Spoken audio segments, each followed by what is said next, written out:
The course of World War II was governed by massive air power from the very start, and the heavy bomber became the dominant weapon in a new form of total war. The most potent Allied bomber in the European conflict was the British Lancaster. It was an aircraft that would see you through. Flying at night, Lancasters pounded the major cities of Nazi Germany into a mass of twisted metal and smoking rubble. It was truly a wonderful airplane and a major contributor to the victory in the Second World War. The cost was enormous. Thousands died on the ground and in the air. Of more than 7,000 Lancasters built, almost half were lost. Using rare color film and detailed reenactments, Battle Stations follows the struggle to design and build Britain's most successful bomber, and joins a Lancaster crew on their deadly mission, a night raid deep into the heart of Nazi Germany.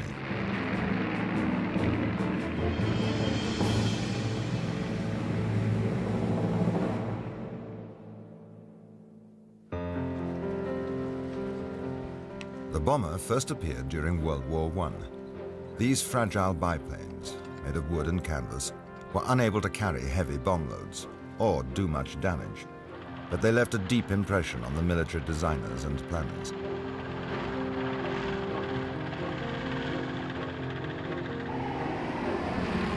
During the 1920s and early 1930s, European governments became convinced that bombers would dominate any future war. Yet Britain was slow to modernize its air force, and many of its aircraft designs were obsolete before they left the drawing board.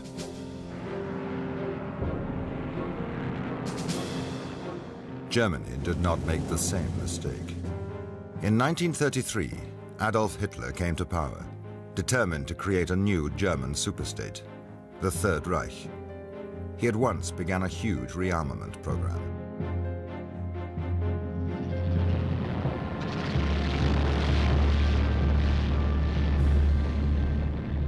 Hitler created a modern air force, the Luftwaffe. Its chief weapon was to be the bomber. Within a few short years, Germany was openly preparing for war. The British government at last realized the impending danger and launched an urgent program to re-equip the Royal Air Force.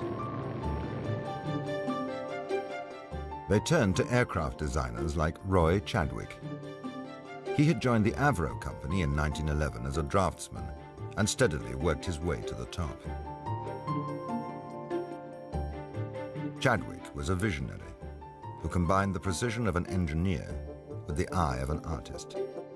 He was tall and slender, and I remember him in dark overcoats when in his young days with a white silk scarf he would have knotted. He had big brown eyes and an olive face and dark hair, and he was elegant. He liked kind of elegant things, and I think that is translated into his machines. Roy Chadwick had a passion for his work and never stopped worrying about how to improve his designs. It was winter, and the curtains would be drawn. He was sitting in the room after his evening meal, just quietly there, with the Manchester Evening News. And he would fold it over, and I'd see he'd do the crossword puzzle. And then I might go to say goodnight, Daddy, and give him a kiss. And I'd see all round the edges of the Manchester Evening News, all the calculations. He was doing two things at once. In 1936, the Air Ministry invited designs for a new medium-range bomber. The ministry wanted an aircraft which could carry 8,000 pounds of bombs, fly round trips of 2,000 miles, and do it all with only 2 engines. It was a very tall order, which could have defeated a lesser talent, but Roy Chadwick rose to the challenge.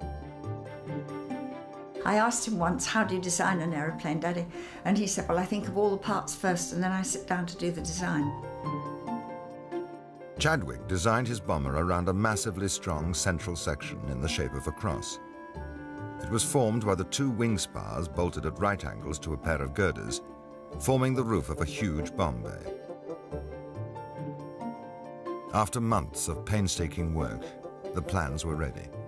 Every single component had been designed and drawn, down to the last nut and bolt. Roy Chadwick named his bomber in honor of Avro's hometown, Manchester.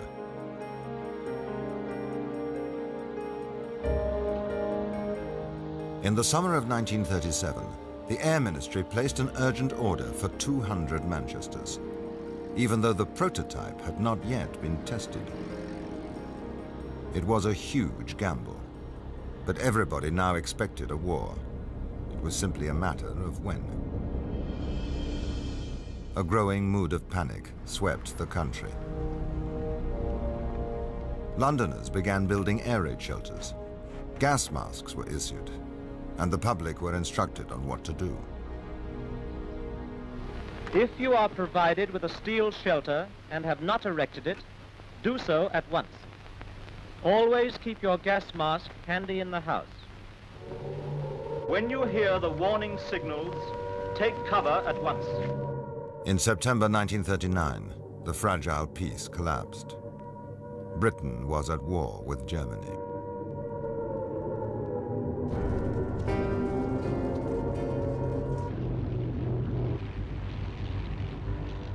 As Europe was overrun, cities like Warsaw and Rotterdam were devastated by German bombers. Then in September 1940, Hitler finally unleashed his bombers on London. The Blitz had begun, and Londoners found themselves in the front line.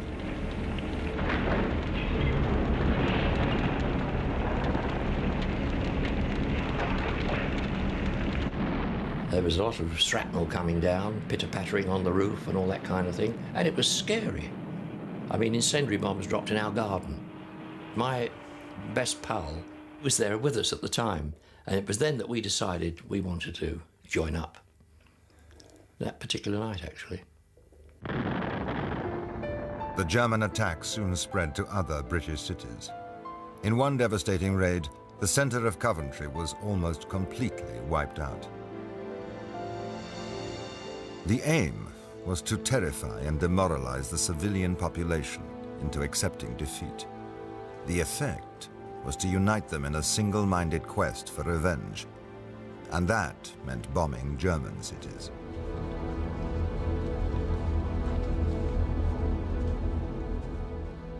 I used to come home on leave and see all the people going down into the underground shelters in London, you know, sleeping down there night after night, and I used to think to myself, you know, this is terrible.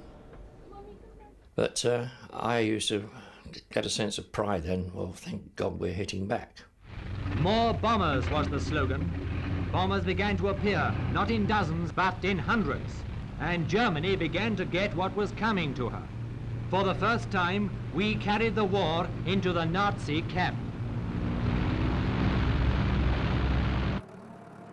But in the early stages of the war, the bombing campaign caused little damage. Most of the aircraft were too small to carry an effective bomb load. And without electronic navigation equipment, the bomber crews often missed their targets by many miles. Bomber Command was simply incapable of hitting any targets, much less precision targets. They probably killed more cows and blew up more trees and damaging any portion of the German landscape that mattered. They thought that they were waging a precision bombing campaign. They simply weren't. If the bombing campaign was to be effective, Britain urgently needed two things: accurate navigation aids and an effective, long-range heavy bomber. Of considerable aid to the Royal Air Force is the big twin-engine bomber known as the Manchester. They carry a heavy bomb load at a high speed, thanks to the Rolls-Royce Vulture engines, and they have a powerful defensive armament. Hopes were high as Roy Chadwick's Manchester finally entered service with Bomber Command. But behind the brave words, the truth was much less encouraging. Although Chadwick's airframe design was sound, the problem lay with the complex and unreliable Vulture engines, which struggled to get airborne with a full bomb load and regularly failed in mid-flight.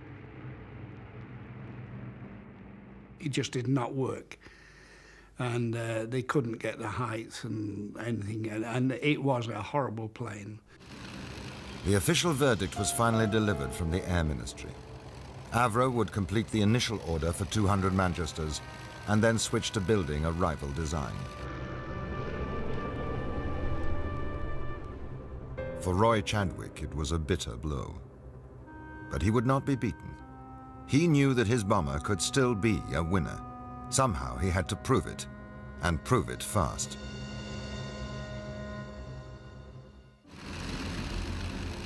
The decision by the British Air Ministry to abandon production of the Avro Manchester bomber forced Roy Chadwick to rethink his design.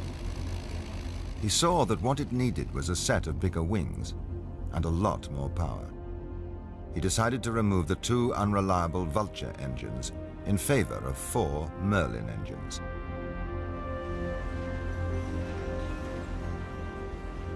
The Merlin was an outstanding design, which already powered the famous Spitfire and Hurricane fighters of the RAF. After persuading the Air Ministry to give him one last chance, Chadwick went back to the drawing board. In the tracing office, they work with pencil and ruler. But without this work, the giant bomber could not begin to take shape. He told everybody, keep it simple. He always said, if it looks right, it is right. The enlarged wings and their new engines were fitted. Extra fuel tanks were installed, and the finished aircraft was rolled out into the light of day. He said to me this day, would you like to come with me? We're going to test a new machine. Of course I went. Captain Sam Brown, the test pilot, took it up. It was wonderful to see it overhead. And he manoeuvred it round, all banking and turning. I'd never seen such a big machine. And then he came back and landed, and everybody at one accord rushed across the field, and someone called up to him, "How'd it go, Sam?" And he said, "Oh, it was marvellous. So light on the controls, so easy to handle." We got back into the car and were driving home. And I remember actually saying to my father, "Well, Daddy, you must be very pleased." And he said, "Well, I am, darling, but in this business, no one can afford to rest on their laurels." The flight certificate, duly signed by Roy Chadwick, carried a new name for the test aircraft, the Lancaster.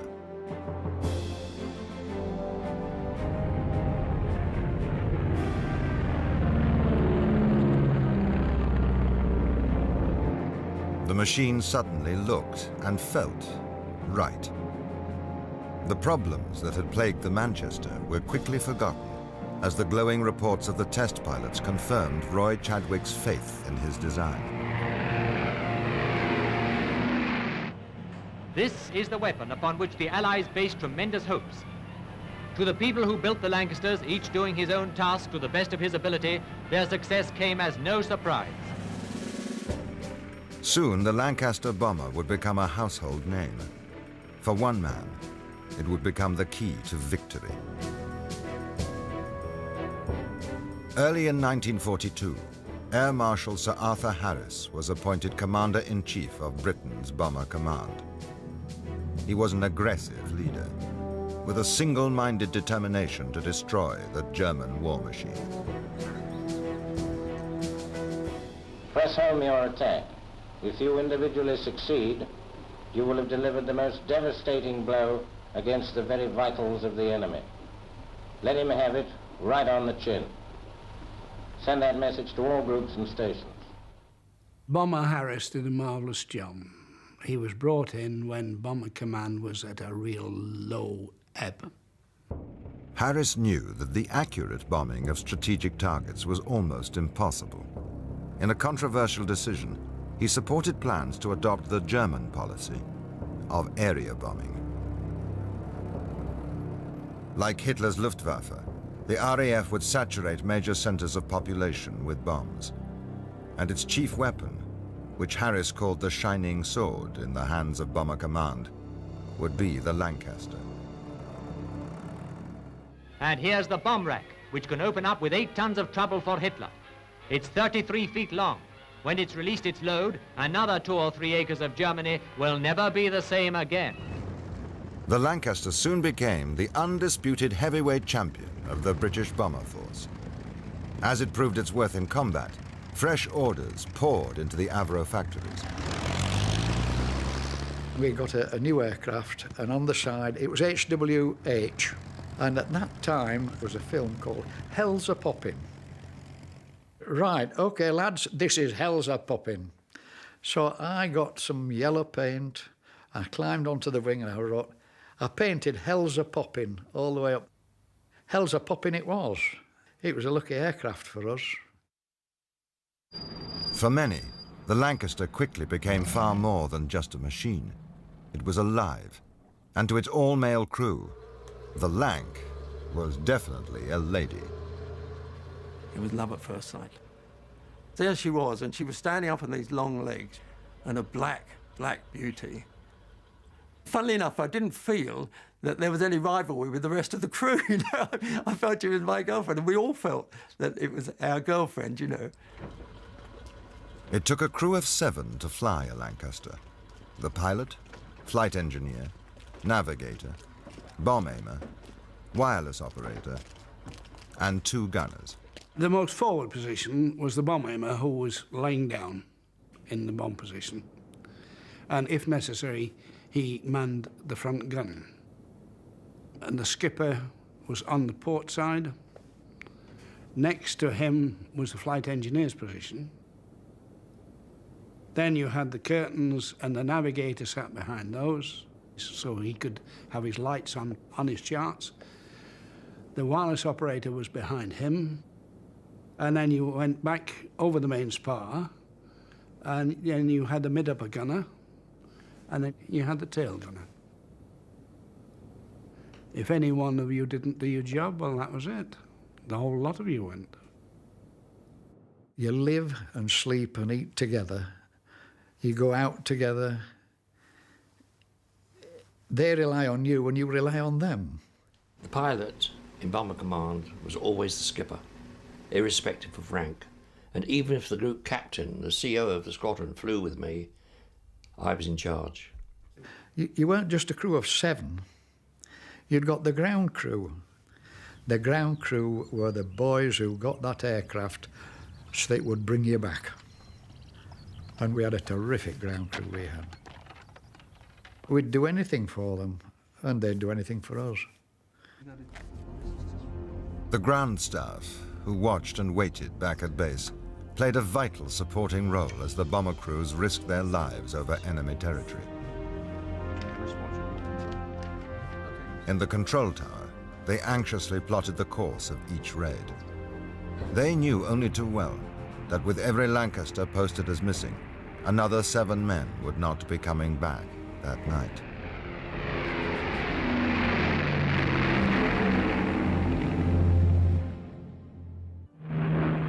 The Avro Lancaster, the most powerful and efficient bomber in the world, and one of the most important war-winning weapons yet devised by the United Nations. The Lancaster is a name that is writing war history. Although Chadwick had designed the Lancaster for mass production, it was still a monumental task. Each aircraft contained some 55,000 separate parts, involving roughly 500,000 engineering operations.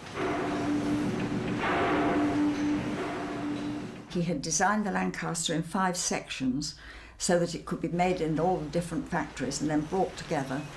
And with this simplification, they were able to put it together quickly and simply, and so much so that at the height, I think it was 1943, 150 Lancasters a month were being produced. Meet a few of the ordinary, hard-working people devoted to this important task. Angela Roberts, a capstan operator. Maisie Rafferty at a press. Dobson Hind and his mate, Joan Evans, riveting. Every pilot of a Lancaster is confident that he's handling an aircraft into which has gone not only superb designing, but the proud craftsmanship of an experienced army of workers. It's everything you wanted in a heavy bomber. It had got the strength, the speed, the manoeuvrability. Its weight carrying capacity was out of this world. It took eventually 6 tons more than it had been designed for. Sir Arthur Harris said it was the camel that never knew the last straw. In our training, we used to cut 2 engines on one side, and you could stand the Lancaster on its wingtip with 2 engines cut on one side. Marvellous aircraft. I think the Lancaster was the finest bomber in the European theater of operations. It was truly a wonderful airplane and a major contributor to the victory in the Second World War. By 1943, the Allies were equipped with enough heavy bombers to launch an all-out offensive against Nazi Germany. It was to be a 24-hour round-the-clock operation. The Americans bombing by day, the British by night. Electronic navigation systems were introduced, and the bombing became more accurate. Radio direction finders and radar scanners were installed in selected aircraft, and their hand-picked crews were given special training as pathfinders. It all came together at the end of July 1943, when a series of heavy raids on the city of Hamburg demonstrated the devastating effect of area bombing. Thousands died in the inferno as huge areas of the city were utterly destroyed. Area bombing had not broken the British resolve to fight, but Arthur Harris still remained firmly convinced that this was the only way to defeat Nazi Germany. They sowed the wind, he said. Now they are going to reap the whirlwind. As the scale of the operation steadily increased, so did the weight of bombs falling on Germany. One of the great contributions of the Lancaster in the Second World War is its capacity to carry extraordinarily large bombs. The power of those weapons were such, when combined with accuracy, that you could really wreck big targets. For 12 months, British scientists were working day and night on one of the most remarkable engineering feats of the war, the 12,000-pounder. And here it is, over 5.5 tons of concentrated destruction, the biggest bomb yet known in air warfare. Lancasters eventually carried no less than 22,000 pounds, the 10-ton Grand Slam bomb.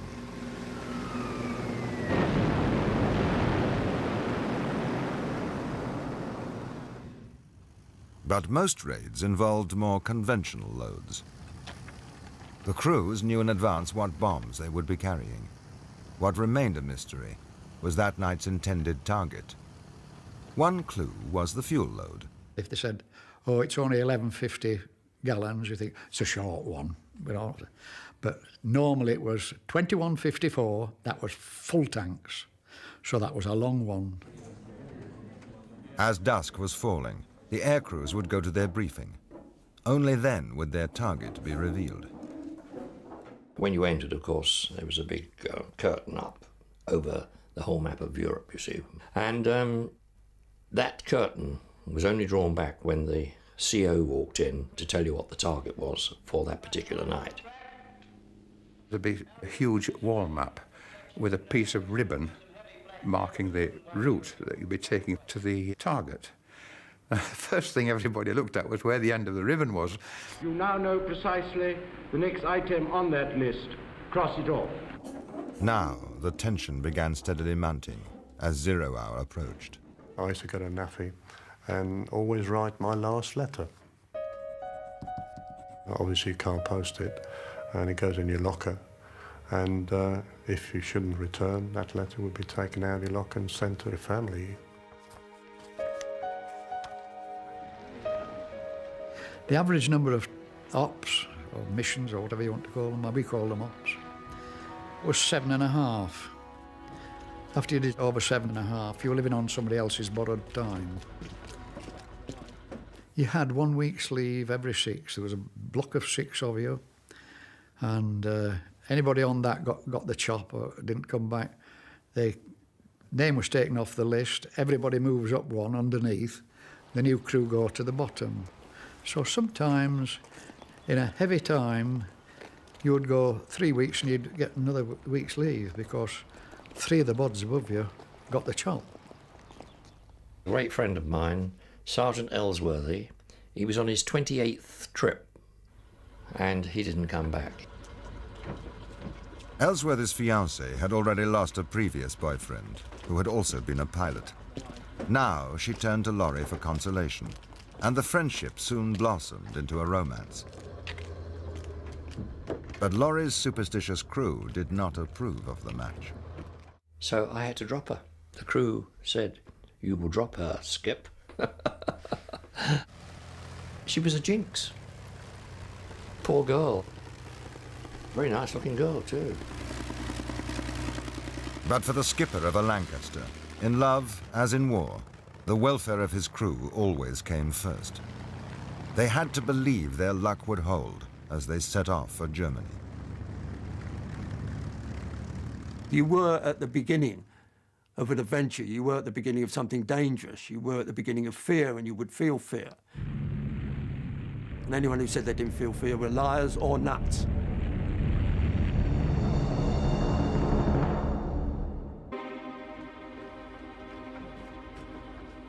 As the Lancaster crews were driven out to their aircraft, each man knew only too well how dangerous their mission was. Superstition and ritual could not guarantee a safe return. But then again, perhaps they could. I always wore a green scarf with little Chinese markings on them, which my sister had given me. She said, "You might need this scarf." I got married 3 days before D-Day. I had a silk stocking from the wife. I tied that round my neck. I never took that silk stocking off until I'd finished Oz. I showered with it, I did everything. It was my lucky charm, was that silk stocking. One or two of the crews from the squadron were given dolls by a young girl who used to knit them as lucky mascots. I carried that doll on all the trips I did. I swear blind that that mascot brought me back.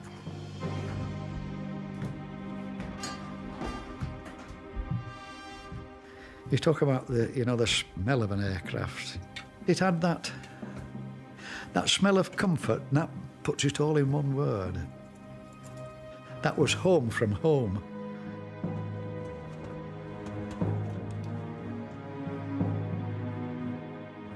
Once you get into your seat, of course, you check all your various meters, pumps, gauges. Once we're all satisfied that everything's in working order, we get the order to move, and then we move off.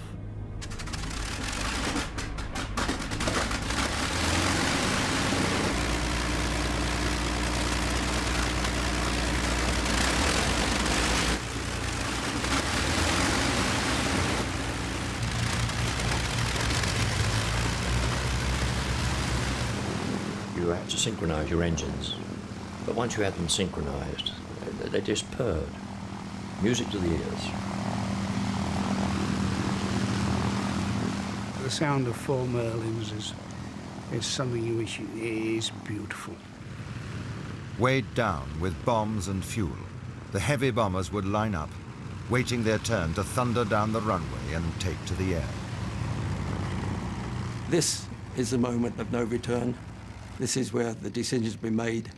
This is where you're in her world, and suddenly it all seems to happen.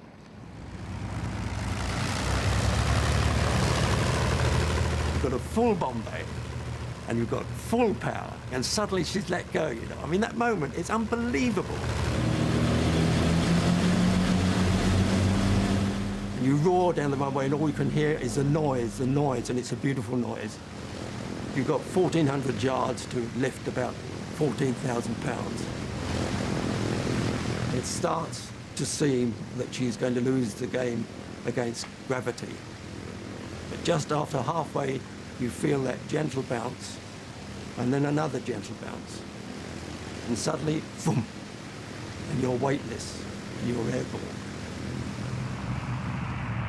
It's moments like that she tells you what she's all about.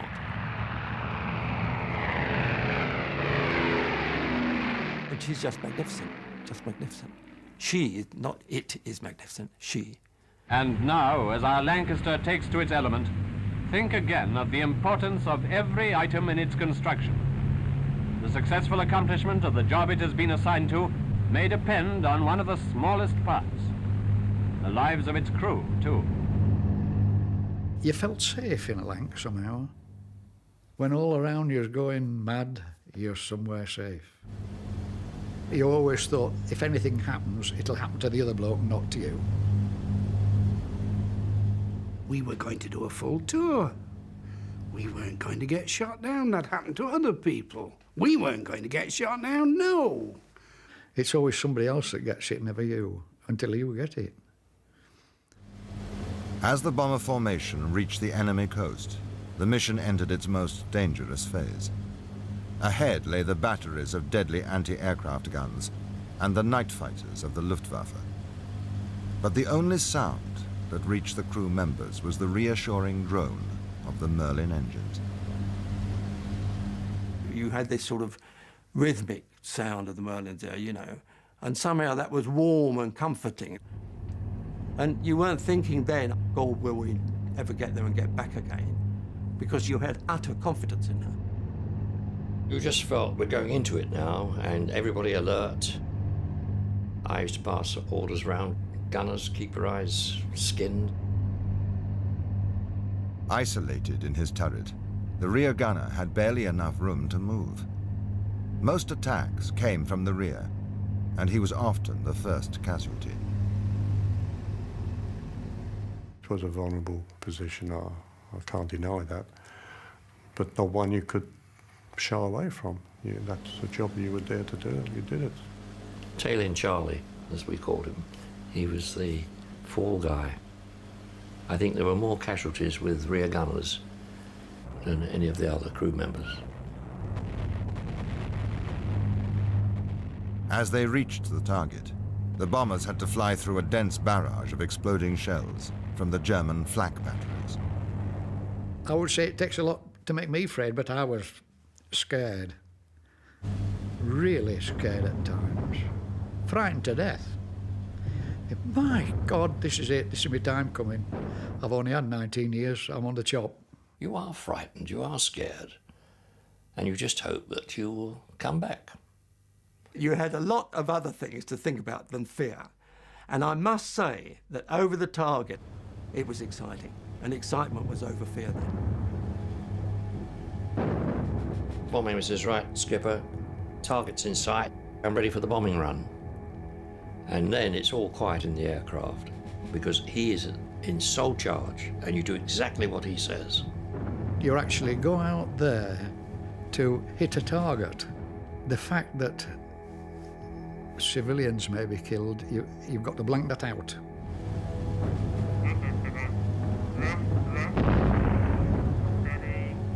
The most important thing was to get the correct wind speed and direction. It's sheer hell, anything from about 15 to 30 seconds. Seems like 15 to 30 hours. And under your breath, you'll say, for God's sake, drop the ruddy things.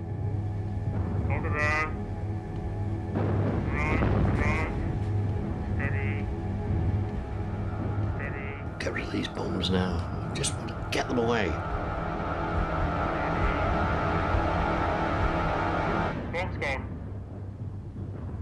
You just go up like this. It's amazing. I mean, you go up like from one floor to the 10th floor in the car park. You vroom. And as soon as he says, bomb's gone, I throw the aircraft over and get the hell out of there. The first thing is to hang on for grim death because he's corkscrewing like this, you see. At last, they could take evasive action to avoid the fighters and head for home. You'd see a flash, flash, flash, flash.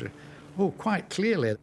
And it's remarkable how fast an explosion travels. It goes out very, very quickly, 100 yards, 200 yards each way. Going back, because I was at the back, I always felt if somebody wanted to grab you, in the darkness, they want to grab you back for what you've done.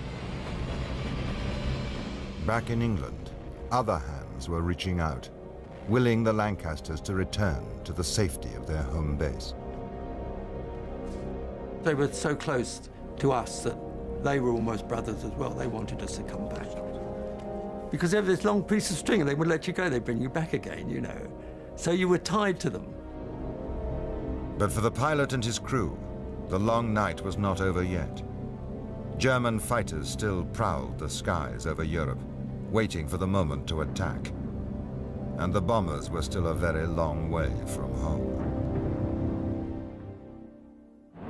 The first bombers have dropped their incendiaries and ringed the target. Each speck of light a blazing German building. Easy enough to realize the catastrophe, the concentrated chaos that is overwhelming the city below. As they set course for home, the crew could not let down their guard for a second. German night fighters continued to attack the bombers relentlessly all the way across occupied Europe. You see the flames and you watch the parachutes coming out. I can remember my skipper used to shout at us and say, "Pay attention, this could be you next." The gunner suddenly called out, "There's a Ju-88 coming in, skipper." I said, "OK, give me your orders as soon as you can, what to do." He's in charge then. And he said, "Prepare to port, prepare to dive port, prepare to dive port, prepare to dive..."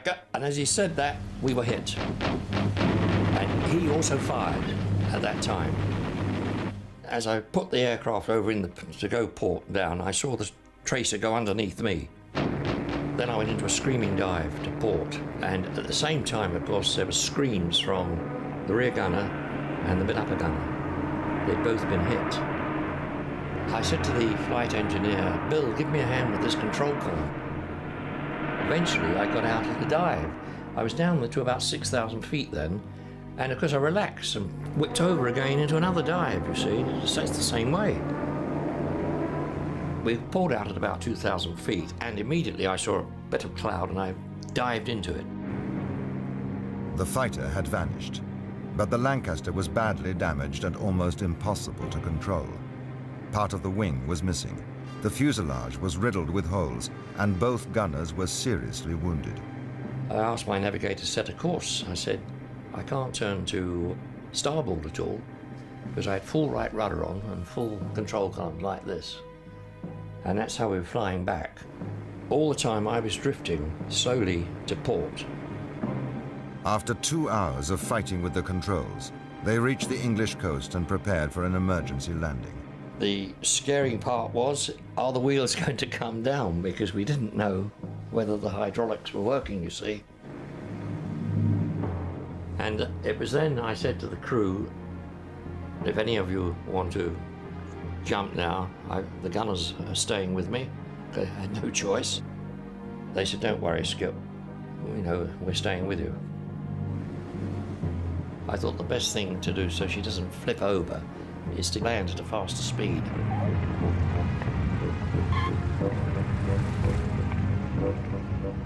You just sat back and thought, you know, my godfathers, we've done it.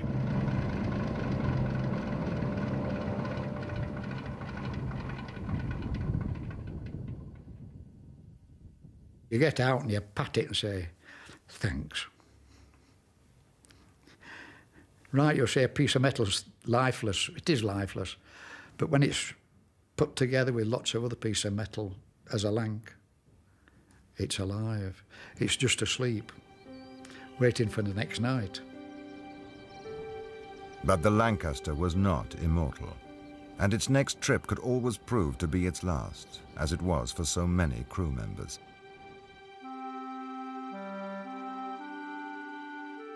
The odds of them surviving a full tour of 30 operations were very low. You go to bed, and then when you wake up, you find that the opposite beds, 7, are empty. And you may see the adjutant coming in, emptying the lockers. And you know then that that particular crew didn't make it back. We just didn't see them again. And you saw these empty bunks. Well, they are. And then we all lost friends, perhaps on other squadrons. I lost 2 very good friends. I often miss them. 50% of bomber aircrew were killed. And if you add the training accidents and people who lost training, it works out roughly about 6 out of every 10. And in Germany, the cost was even higher. Hundreds of thousands were killed or made homeless, as the nation which had once seemed invincible was steadily reduced to rubble. No matter how messy the bomber offensive was, it was absolutely essential portion of winning of the war. Without the strategic bombing offensive, one can project an Allied victory, but maybe at the cost of another 2 or 3 million lives of Allied soldiers and perhaps the war continuing into 1946. But after the war, the destruction of Germany's cities became a controversial issue, and an episode which many preferred to forget. Today, there are few memorials to the men of Bomber Command. As far as I'm concerned, we had every right to bomb these places. In view of what Hitler not only had done to Britain, what he'd done to Warsaw, Rotterdam, well, wherever he invaded, they went in and destroyed everything they could. After the war was finished, we used to go on trips to have a look at the damage that was done, you know, Cologne and all those places. Much the same as we suffered over in this country, obviously. But even then, you looked at it and you thought, was all that necessary? Was there not another way of sorting this out? But Air Marshal Sir Arthur Harris had no doubts about the bombing policy, or about which aircraft had made it possible. Writing to Roy Chadwick, he said, "Without your genius and your effort, we would not have prevailed. The Lancaster was the greatest single factor in winning the war." We've always got to have a designer before we can have a pilot. The man who contributes something like the Lancaster. That's an enormous thing. And that must be the job satisfaction to end all job satisfactions, mustn't it? And that lives forever. My young nephews don't say, my uncle was in the Air Force, they say, my uncle was on Lancs. That's Roy's tribute. But the Lancaster could never have played its part in the victory without the thousands of brave young men who fought and died in the skies over Germany. There's a hell of a lot of lads who've paid for my privilege to still be alive today. A lot of young men have paid the price, the ultimate sacrifice, so that I've got children, I've got grandchildren. I'm very, very lucky. I really am very, very lucky.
I volunteered and became a messenger boy in the ARP, and that was before the war started, and the people used to laugh at us with dropping our bags of flour in the middle of the road and shunting people out of their houses.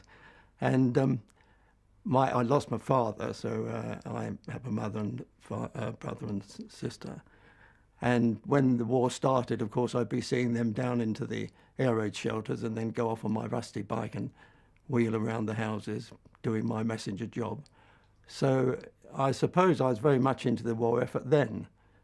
And it was, like a lot of things subsequently, I suppose, exciting and a bit frightening. I mean, going around the streets with your old bike and bits of shrapnel dropping around, I suppose, was the prelude to something else, really. But that was my sort of entry into the feeling of the war, certainly. Well, not really. I suppose it was a sort of devil-may-care bit, and the RAF boys seemed to be in my sort of image, and I wanted to do those things with the scarf lying around the neck and so on, rather than digging trenches, I guess. So really it seemed to be horses for courses for me. I never thought twice about Army, Navy or Air Force. But by the time I'd got to volunteering, I mean, one thing was perfectly clear in my mind, regardless of any feelings about those earlier bombings I mentioned. It was clear in my mind that we had a fellow and the Reich who were stealing, invading every country, and they had concentration camps, and they were dealing with atrocities, and there was only one answer, and that was to get in when you could and do something about it. My ideas were quite formulated then in that way, certainly more than when I was 14. Well, I remember it as clearly as daylight, and I can remember how I felt. And I felt, as I just said, so far as previous encounters were concerned, they were just limited to snapshots and photos and things. And yet there was still something there. And you could even feel there that there was something more than a machine.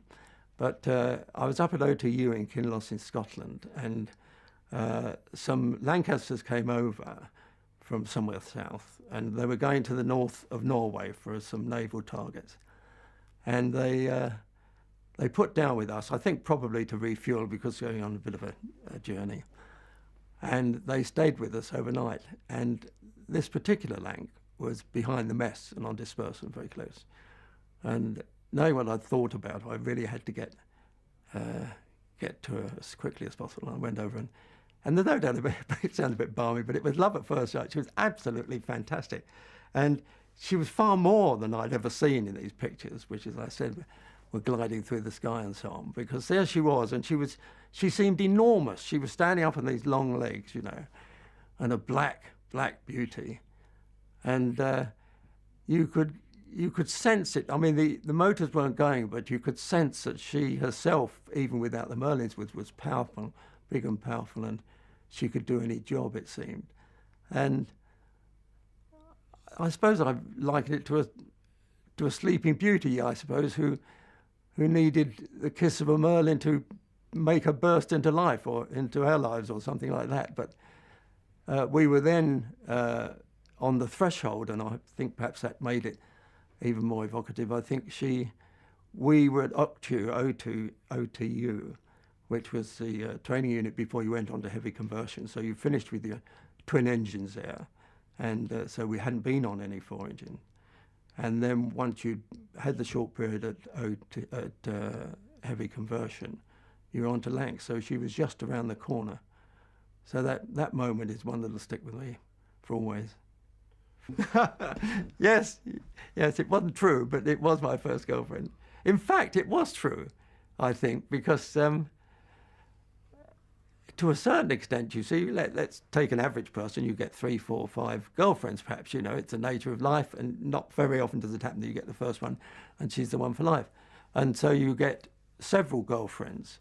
But she was my first girlfriend because she was the first one that really meant everything. She seemed to have everything that I wanted at that time. I don't mean I wanted X, Y, Z out of a human girl.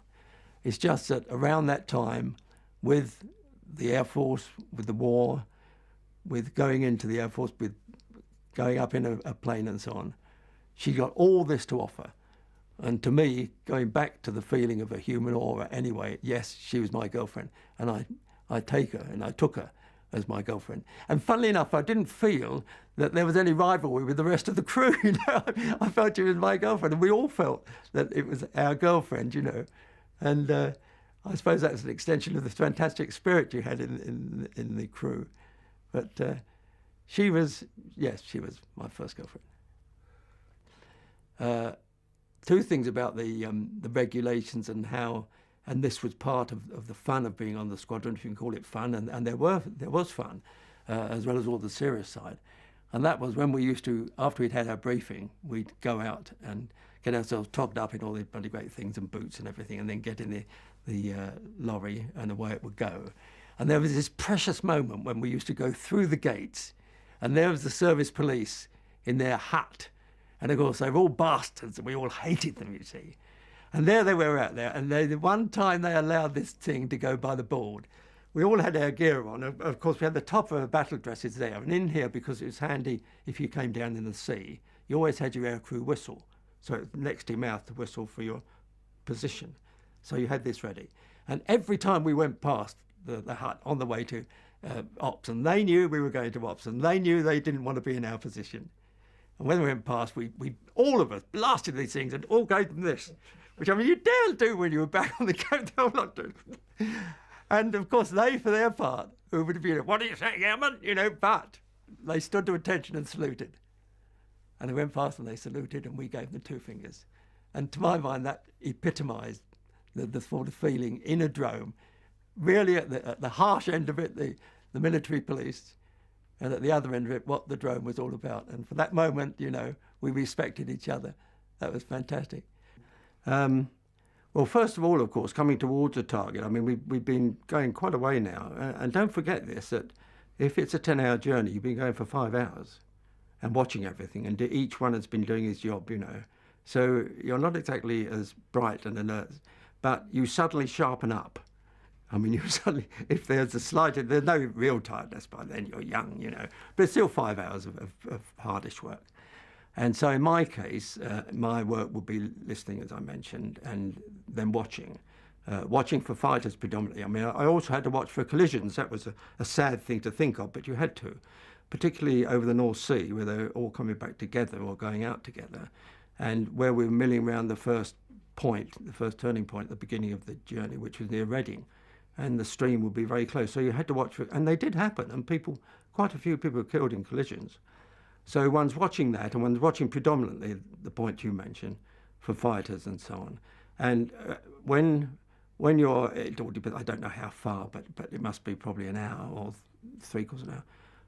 You see that the pathfinders and perhaps the beginning of the stream have started to hit the target. So you see the targets blazing, and you know where it's going, and you don't need a navigator's set then to be able to find the target.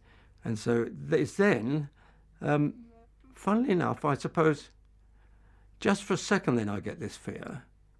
But it's no longer than a second, because you've been so keen on watching everything, and then the next second after your fear, whatever it is, you're watching again. And I think, I mention that purely because we discussed fear, but it's momentary, because you realise that from that second onwards, when you're seeing it and you're really within its orbit, that means the target, that from in, over and out, you've got to be total observation thick.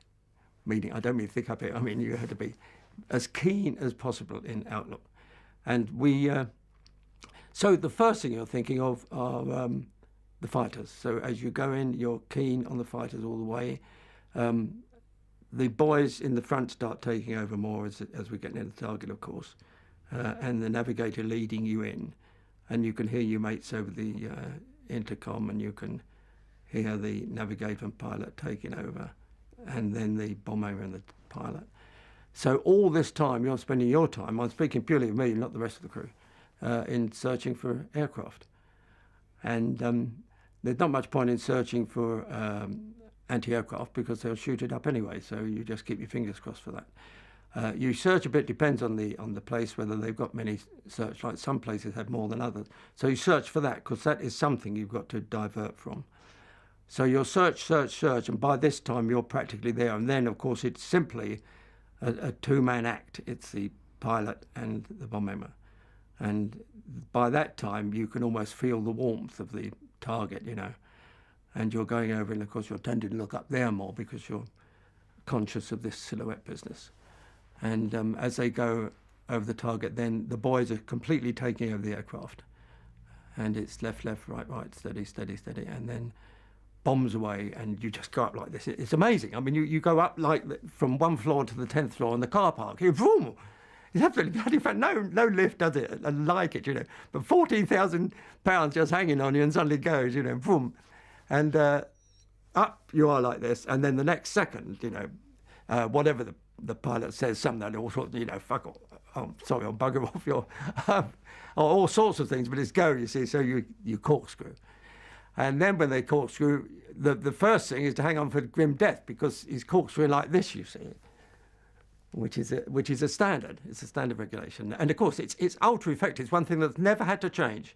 From early days to the end of the war, it never changed, because it's first class, because you go left and then you're going right and then you're dropping and then you're rising. You're doing everything to counteract. And it's hell to try to combat that as an air gunner or as a fighter trying to bring you down. Very, very difficult. So that goes on for quite a while until you're fairly sure that you're away from the target area. And also there's no one on your tail. There might be someone. We were just out and one came on our tail. Well, that was different. I mean, that's a different story. But boom, boom, boom, boom, boom, and you're out again. So coming back to your feelings, no fear at all as you're going near to it. You've got too much to do.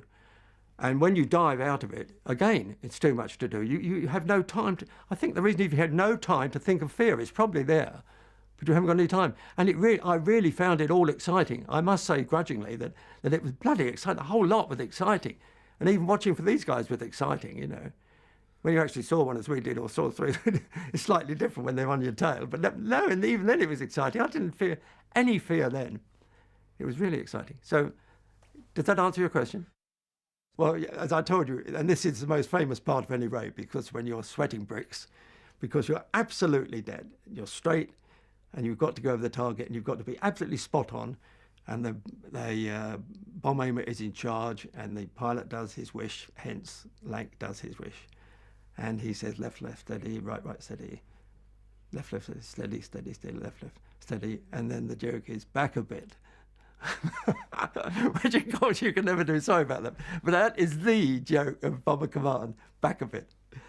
And you know, that is a moment of all times, I think.